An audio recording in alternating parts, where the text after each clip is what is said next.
अमृतपाल सिंह। देश भर में उसकी चर्चा हो रही है। ऑपरेशन ब्लू स्टार शुरू हो गया था और उसके साथियों को निकालने की कोशिश में लगी।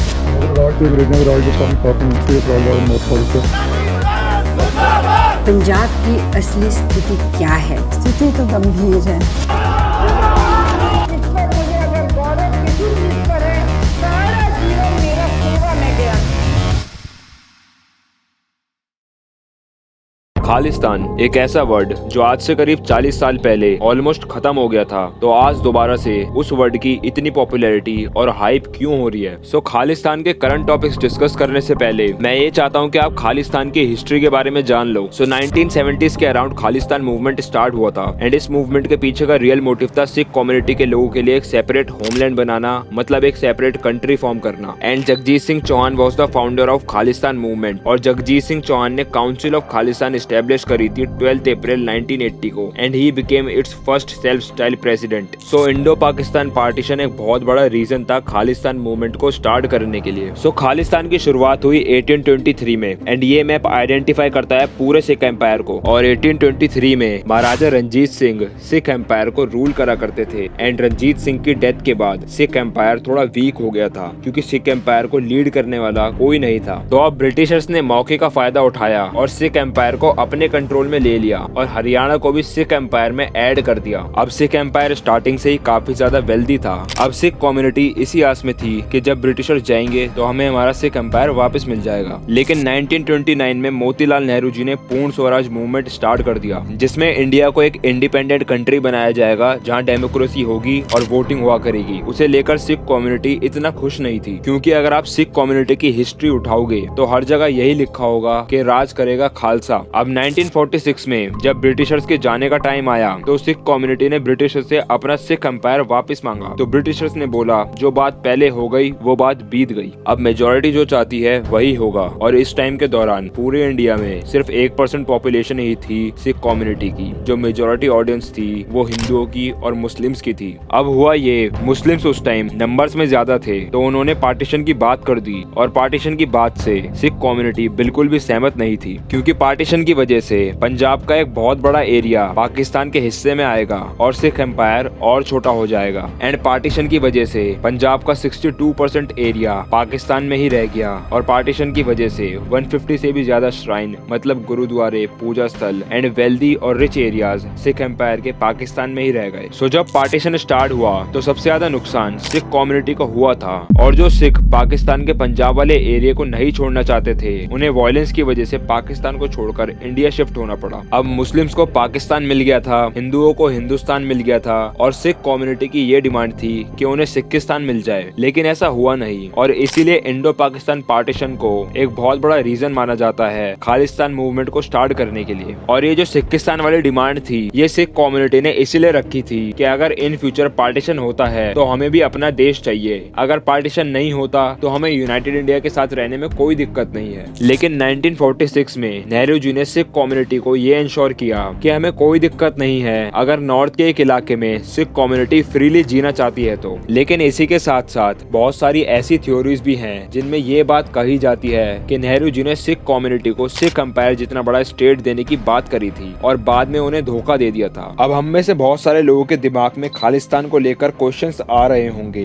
कि खालिस्तान क्या है, ये वर्ड खालिस्तान कहाँ से ओरिजिनेट हुआ, रियलिटी में खालिस्तान की क्या डिमांड है, कैसे बहुत सारे पॉलिटिकल लीडर्स खालिस्तान वर्ड का यूज करके अपनी मोनोपोली बना रहे हैं। सो सबसे पहले बात कर लेते हैं खालिस्तान वर्ड कहाँ से ओरिजिनेट हुआ। सो 1699 में सिखों के 10वें गुरु गोविंद सिंह जी ने एक ऑर्डर स्टार्ट करा खालसा, जिसका मतलब होता है प्योर। और खालसा ग्रुप में वही लोग होंगे जो पूरी तरीके से अपने धर्म को समर्पित होंगे और अपने गुरुओं को मानेंगे। सो 1710 में बंदा सिंह बहादुर की लीडरशिप में सिखों ने सिरहिंद को कंट्रोल में ले लिया था, जो कि दिल्ली और लाहौर के बीच में एक बहुत ही पावरफुल मुगल एडमिनिस्ट्रेटिव सेंटर था और इसका नया नाम रख दिया था मुक्सिलपुर। एक तरीके से खालसा राज की शुरुआत की गई थी और इस टाइम ही एक फ्रेज बहुत पॉपुलर हुआ था, राज करेगा खालसा, जिसे आप आज भी गानों में सुन सकते हो।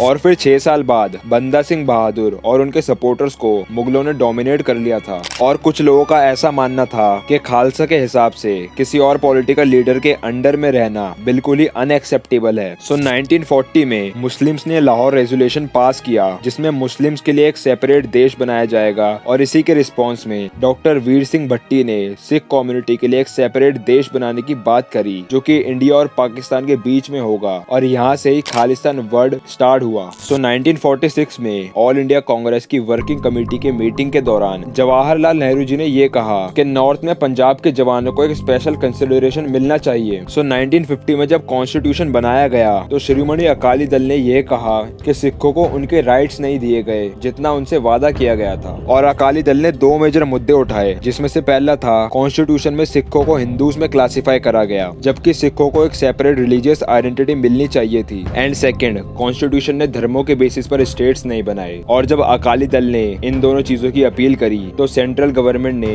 इन्हें रिजेक्ट कर दिया और इंडिपेंडेंस के 19 साल बाद 1966 में सेंट्रल गवर्नमेंट ने इस अपील को एक्सेप्ट करा और पंजाब को डिवाइड करके एक सेपरेट पंजाबी स्पीकिंग पंजाब बनाया, हिंदी स्पीकिंग हरियाणा बनाया, चंडीगढ़ की यूनियन टेरिटरी बनाई और कुछ हिल डिस्ट्रिक्ट्स हिमाचल में चले गए। अब सिख कम्युनिटी इन सब चीजों से भी खुश नहीं थी क्योंकि उन्हें उनकी कैपिटल चंडीगढ़ हरियाणा के साथ शेयर करनी पड़ रही थी और पिंजौर, अंबाला, करनाल जो कि पंजाबी स्पीकिंग स्टेट थे वो हरियाणा को क्यों दिए गए। सो 1973 में अकाली दल ने आनंदपुर साहिब रेजोल्यूशन पास किया और ये रेजोल्यूशन अकाली दल का फ्यूचर एजेंडा बन गया। आनंदपुर साहिब रेजोल्यूशन में 2 मेजर पॉइंट थे। पहला, जो भी पंजाबी स्पीकिंग एरियाज हैं वो वापस पंजाब में ऐड कर दिए जाएं और दूसरा, पंजाब को अपना हक मिलना चाहिए अपना खुद का कॉन्स्टिट्यूशन फॉर्म करने का। अब अकाली दल ने इस रेजोल्यूशन को प्रमोट तो किया लेकिन थोड़े टाइम बाद ही लोग इस मुद्दे को भूल गए और कुछ टाइम बाद एक आदमी ने आनंदपुर साहिब रेजोल्यूशन को दोबारा से मेन स्ट्रीम में ऐड कर दिया और अब यहाँ से पिक्चर का मेन सीन चालू होता है जिसका नाम था जरनैल सिंह भिंद्रेनवाला। सो भिंद्रेनवाला एक सिख ऑर्गेनाइजेशन का लीडर था और इस ऑर्गेनाइजेशन का नाम था दमदमी टक्सल। सो इस ऑर्गेनाइजेशन का मोटिव था ऑर्थोडॉक्स सिखिज्म को प्रमोट करना और भिंद्रेनवाला भी सिखिज्म के इस ऑर्थोडॉक्स वर्जन को प्रमोट करना चाहता था और 1970s और 80s के बीच में भिंद्रेनवाला पंजाब में बहुत पॉपुलर हो गया था। सो भिंद्रेनवाला की पॉपुलैरिटी के पीछे मेनली 2 रीजन थे। पहला, green revolution. So green revolution के दौरान सरकार अपर क्लास और वेल्दी फार्मर्स को ही सपोर्ट किया करती थी और जो किसान गरीब या पिछड़े हुए थे उनको बहुत नेग्लेक्ट किया जाता था और क्योंकि भिंद्रेनवाला खुद एक लोअर क्लास फार्मर का बेटा था तो जितने भी लोअर क्लास फार्मर थे वो सब भिंद्रेनवाला की आइडियोलॉजी को सपोर्ट करने लगे। एंड सेकंड, बहुत सारे पंजाबीज को ऐसा लगने लगा कि सरकार उनके साथ भेदभाव कर रही है, मतलब उनको सही तरीके से ट्रीट नहीं कर रही। जैसे सेंट्रल गवर्नमेंट ने पंजाब से रवि और ब्यास रिवर का पानी हरियाणा से शेयर करने को बोला जबकि कुछ पंजाबी इसके बिल्कुल खिलाफ थे और इस दौरान भिंद्रेनवाला ने लोगों से सिख समाज में खालसा को दोबारा लाने की मांग करी और लोगों से बुरी एडिक्शन जैसे अल्कोहल और पॉर्न जैसी चीजों से दूर रहने के लिए कहा और भिंद्रेनवाला ने सिख समाज के लोगों को हिंदूज के खिलाफ भड़काना स्टार्ट कर दिया। और खुशवंत सिंह ने बताया कि भिंद्रेनवाला अपने भाषणों में भद्दी लैंग्वेज यूज करा करता था हिंदूज के अगेंस्ट और वो हर सिख को 32 हिंदू मारने के लिए कहता था ताकि हिंदू सिख प्रॉब्लम खत्म हो जाए। और भिंद्रेनवाला ने सेंट्रल गवर्नमेंट को टारगेट करना स्टार्ट कर दिया, जैसे वो इंदिरा गांधी को बीबी बोला करता था और बोलता था कि बीबी और उसकी हिंदू कांग्रेस सरकार हम सिख लोगों के अगेंस्ट एक युद्ध तैयार कर रही है। सो जब भिंद्रेनवाला से खालिस्तान के बारे में पूछा गया तो उसने बोला, ना तो मैं खालिस्तान के साथ हूँ और ना ही खिलाफ हूँ, हम बस इक्वली रहना चाहते हैं और अगर ये मुमकिन नहीं है तो हम अपना देश चाहते हैं। वहीं दूसरी तरफ कुछ एनालिस्ट ऐसा कहते हैं कि भिंद्रेनवाला का ये मानना था कि उसके धर्म की कोई मांग ही नहीं है, ये तो बस आने वाले टाइम में हिंदूज और सिख के बीच में एक धर्म युद्ध होगा जिसको सिख जीतेंगे। और फिर 1980 में इन लोगों ने निरंकारी सिख लीडर बाबा गुरचरण सिंह को मार दिया क्योंकि इन लोगों का ऐसा मानना था निरंकारी लोग नकली सिख होते हैं। और ऐसे ही 1981 में पंजाब केसरी के एडिटर लाला जगत नारायण को भी मार दिया क्योंकि वो हिंदूज को सपोर्ट करते थे। और फिर धीरे धीरे करके भिंद्रेनवाला का क्राइम और वायलेंस अपने पीक पर आ गया था और इस चीज को खत्म करने के लिए एक ऑपरेशन किया गया जिसका नाम था ऑपरेशन ब्लू स्टार। सो 1982 में भिंद्रेनवाला और शिरोमणि अकाली दल ने मिलकर आनंदपुर साहिब रेजोल्यूशन को पास करने की दोबारा से मांग करी और इस time Indira Gandhi ji prime minister थी तो उन्होंने इस रेजोल्यूशन को पास करने से मना कर दिया क्योंकि उनका ऐसा मानना था ये रेजोल्यूशन इंडिया के खिलाफ है। लेकिन इस टाइम के दौरान भिंद्रेनवाला और उसके सपोर्टर बॉम्बिंग और मर्डर जैसी चीजों में इन्वॉल्व हो गए थे और भिंद्रेनवाला अपने आप को बचाने के लिए अमृतसर अमृतसर हरमंदिर साहिब कॉम्प्लेक्स में छुप गया था और यहाँ से भिंद्रेनवाला और उसके सपोर्टर कांग्रेस के एमपीज, एमएलए और पंजाब के हिंदुओं को मारने की धमकी देते रहे और भिंद्रेनवाला ने यहाँ रहकर अपनी पूरी एक आर्मी रेडी कर ली थी बहुत हैवी वेपन्स के साथ। और भिंद्रेनवाला को एलिमिनेट करने के लिए ब्लू स्टार ऑपरेशन स्टार्ट करा गया और इस ऑपरेशन में सरकार ने भिंद्रेनवाला और उसके सपोर्टर्स को मार दिया और गोल्डन टेम्पल पर कंट्रोल ले लिया। अब भिंद्रेनवाला को तो मार दिया था, लेकिन जब गोल्डन टेम्पल की इमेजेस बाहर आई तो लोगों को पता चला कि अकाल तख्त और दरबार साहिब पर भी गोलियां चली हैं, तो पूरी इंडिया के सिख भड़क गए और इन लोगों ने कसम खाई जिसने भी ये किया है वो उन सब को मार देंगे या तो फिर मारते वक्त खुद मर जाएंगे। और इस हिट लिस्ट में इंदिरा गांधी, उनकी फैमिली, प्रेसिडेंट ज्ञानी जेल सिंह और आर्मी ऑफिसर्स थे। और इस टाइम में सबसे ज्यादा इंदिरा गांधी जी का घर गार्डेड था और इंदिरा गांधी के सिक्योरिटी ऑफिसर्स ने उनको उनकी पर्सनल सिक्योरिटी में से सिख ऑफिसर्स को हटाने की बात करी, लेकिन इंदिरा गांधी जी ने मना कर दिया, ये कहकर अगर मैं ऐसा करती हूँ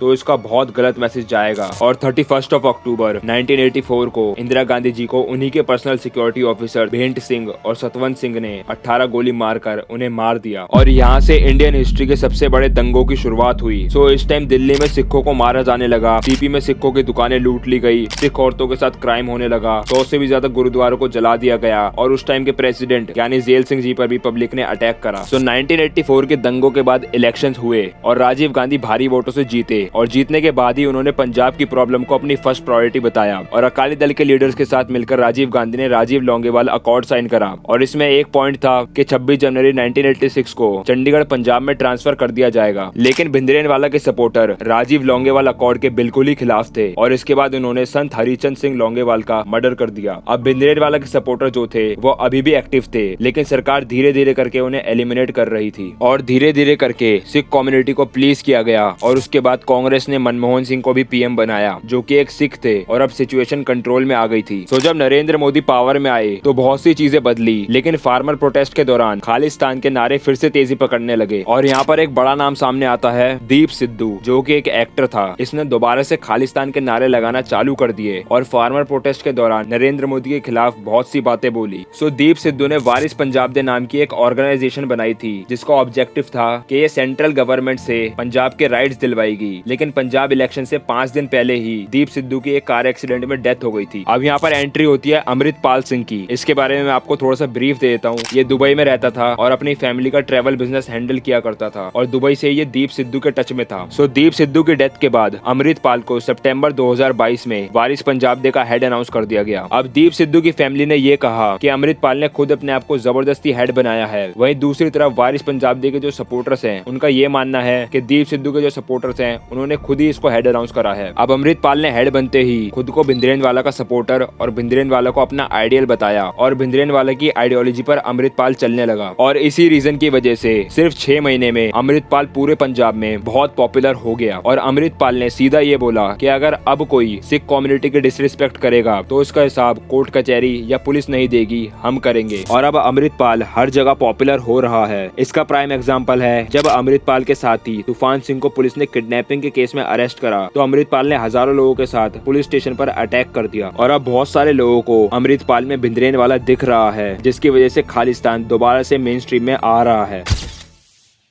so this is the end of the video. और अगर आपको वीडियो पसंद आई तो लाइक शेयर सब्सक्राइब जरूर कर देना, साथ ही साथ में बेल आइकन को भी दबा देना ताकि ऐसी अच्छी वीडियोस का नोटिफिकेशन आपको मिलता रहे। और कमेंट करके नेक्स्ट टॉपिक जरूर शेयर कर देना और वीडियो का बेस्ट पार्ट भी जरूर शेयर कर देना। Till then stay strong and love you all.